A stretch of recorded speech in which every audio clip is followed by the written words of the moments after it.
to the tongue.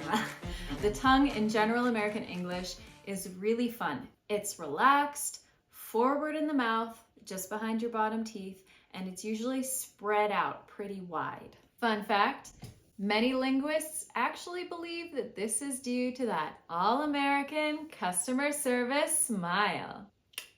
Yeah, so we're gonna start back in that relaxed position, jet-lag face, the smile and the open.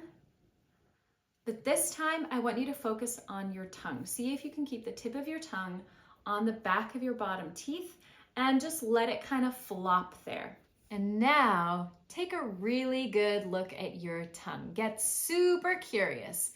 Notice what shapes it makes. If it's dancing or kind of twitching, if it is, those are areas where your tongue has tension. Notice if you have a really big line in your tongue, if it's kind of that shape.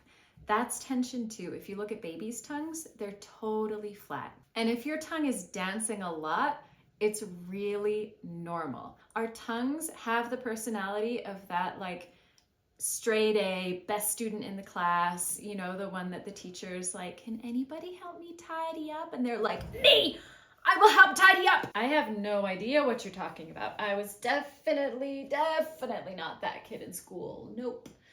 Not me, not even a little bit, not at all. Nope.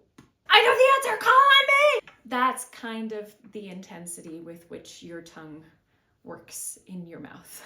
It thinks that it's impossible to speak without me doing all of the work. So even if it doesn't necessarily need to activate, for a lot of people in a lot of accents and a lot of languages, your tongue is there the whole time like, I got this, I'll do it.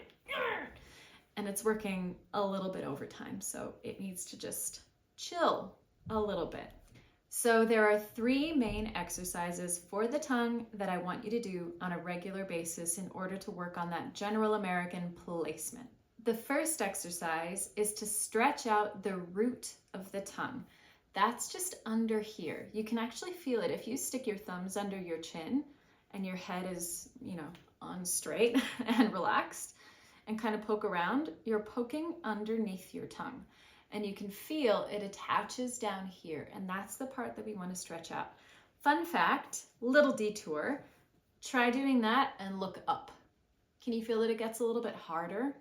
So this is really important to know because if you're working on an American accent or any accent for that matter, if you're doing it and you're in that like laying down like this position, looking at your lines on your bed or whatever, your tongue is really tense and it's not going to help your muscles get the accent sounding natural. So always work on it, at least in the beginning, sitting up straight or standing up straight, never like that. Okay, detour over. So we're going to stretch out the tongue root way down here.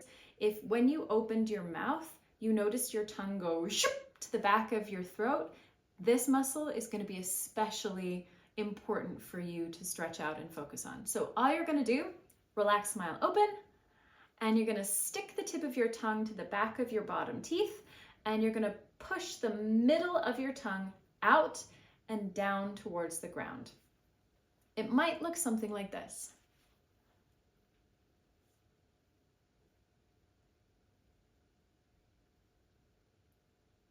And then you're going to relax it and repeat it a few times. Notice that this is not what we're aiming for. Okay? You don't want your tongue to be also pushing on your top teeth.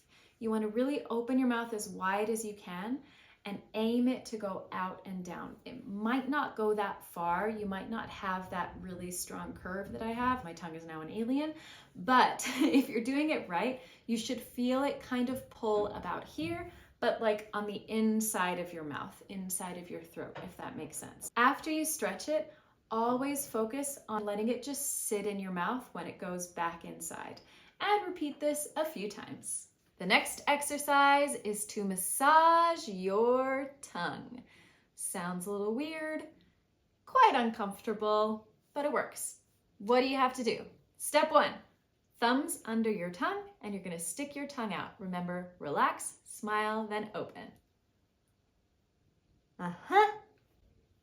Good. After you get your thumbs under your tongue, you're going to touch your index fingers together like this, and you're gonna grab hold of that little alien. Try to grab it like this and not like this. That's not gonna do much. You want it thick.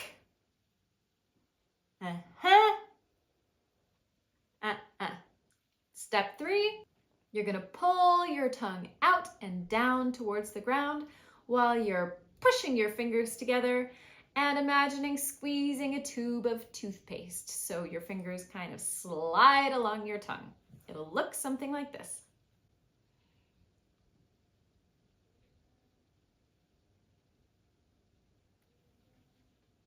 And after your fingers have fully squeezed out your tongue, see if you can just let it relax for a second. Repeat this 4 or 5 times. And the third exercise is really simple. It's just to look in the mirror, stick your tongue out, move it around, move it up, move it down, move it forward, move it back. See if you can point it, see if you can flatten it, see if you can write your name with it. Touch it on all of your teeth. Just move it in every way you possibly can while you're looking at yourself. Okay, because part of this is that our brain needs to sort of consciously connect with what our tongue is doing. We almost never pay attention to our tongue, and you'd be amazed when you start to focus on it, which I want you to do throughout the day. Notice what your tongue does when you're like reading a book, checking your emails, looking at Instagram. Notice all the movements it makes and the places it goes when you're not talking. And as you're working on these muscles, see if you can push it to do things that it doesn't usually do. Treat it like a game. Get really curious about what your tongue is capable of. It's so much more than you think it is.